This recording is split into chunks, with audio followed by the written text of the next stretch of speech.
All right, so here's a look at this nut milk maker that we've got set up here. We're gonna be making some almond milk today. You can make all types of milk: cashew milk, coconut milk, almond milk, all types of milk, soy milk, anything you want in here. This is gonna have a pretty large inside container, so you can see here. Also, I love the fact that this is stainless steel, so you're not gonna get any type of microplastics or anything like that. I've seen some other ones where the container itself is made of plastic, and that's no good. So having a stainless steel one is great. First thing we're gonna do is we're gonna get our almonds. What I like to do is use a little spoon like this. It's like a tablespoon and I'm gonna get about 5 spoonfuls of almonds. So 1, 2, 3, 4, and 5. Maybe one more for good luck. There we go. Okay. We're also gonna add in some salt. So let's go add in a little bit of salt. We're gonna add in vanilla extract. Just a little bit of vanilla extract.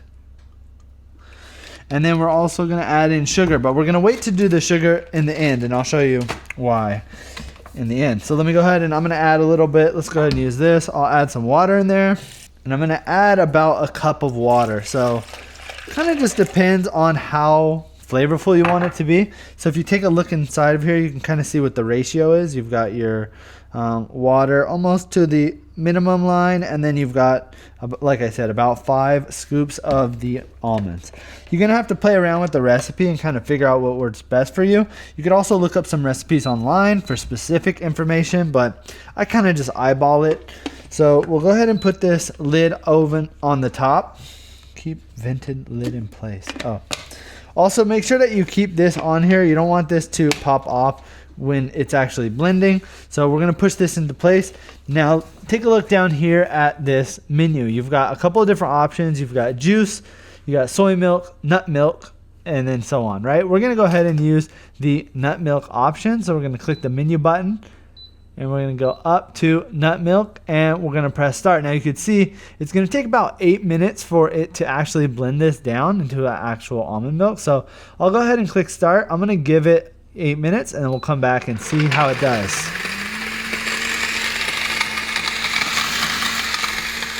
All right, so the 8 minutes is up. It's all ready to strain out. Let's go ahead and take a look at it real quick.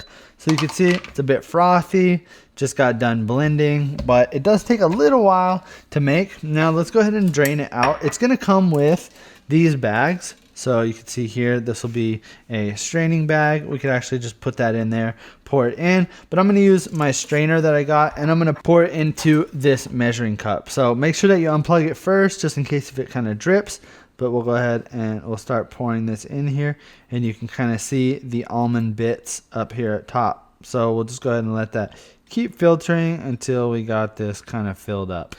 Let me go ahead and show you the use of the bag as well, just so you can kind of get an idea of what you'll get coming with it. So we can kind of just fold this up like this. That way we've got a nice pocket to pour it into. We'll put this into the cup, and then we'll go ahead and start pouring it down. And the great thing about using the bag compared to like a strainer is you're able to fill this up with quite a bit more. So I'm gonna like let this keep going here in a second, and I'll show you how we're able to get it out pretty easily. So this bag will drain down like that. We could bring it down to the bottom, and you just use your hand to kind of squeeze it out just like that. Keep going until we got it all. There we go. Okay, so now on the inside you can see we've got all of our almond bits, which we don't need anymore. And there we go. We've got our almond milk made nice and easy. And I love making the different types of nut milks at home because you're able to modify the recipe. If you go to the store, you're going to have only specific brands with a specific taste. But, you know, everybody's a little bit different, and it just depends on kind of like how you want the flavoring to be. So the other thing that you're going to want to do now is add the sugar. So the way that you do this is you can go ahead and rinse this part out. It's going to have some leftover pieces of nut in there, so you want to make sure that that's fully rinsed out. We're going to go ahead and take our almond milk after it's been filtered. We're going to put it back into here, and then we're going to take our sugar or brown sugar, whatever you like, and add it in. So kind of just depends on how sweet you want it to be. I'll kind of just eyeball it here and add a little bit in. Once I've got that done, we're going to plug it back in. Make sure that you dry off the cable. Put the lid back on. Make sure you've got the top back on. We're going to go back down here to the menu. And we're going to, again, we're going to select nut milk and we're going to click start. Now we don't need to let this go as much as we did before. This is going to be 8 minutes, and because we're pretty much just blending sugar, I like to leave it in there for like 15 seconds, and I feel like that's good enough. It's already going to be a little bit warm from when it was being made earlier, so let's just let this go. Okay, we're going to go ahead and hit cancel. We could pop this out. Go ahead and pour it back into our glass. And now we have a nice sweetened almond milk. So if you're looking for a way to make nut milk at home, something that's really easy to use and versatile, then I would definitely recommend picking this one up.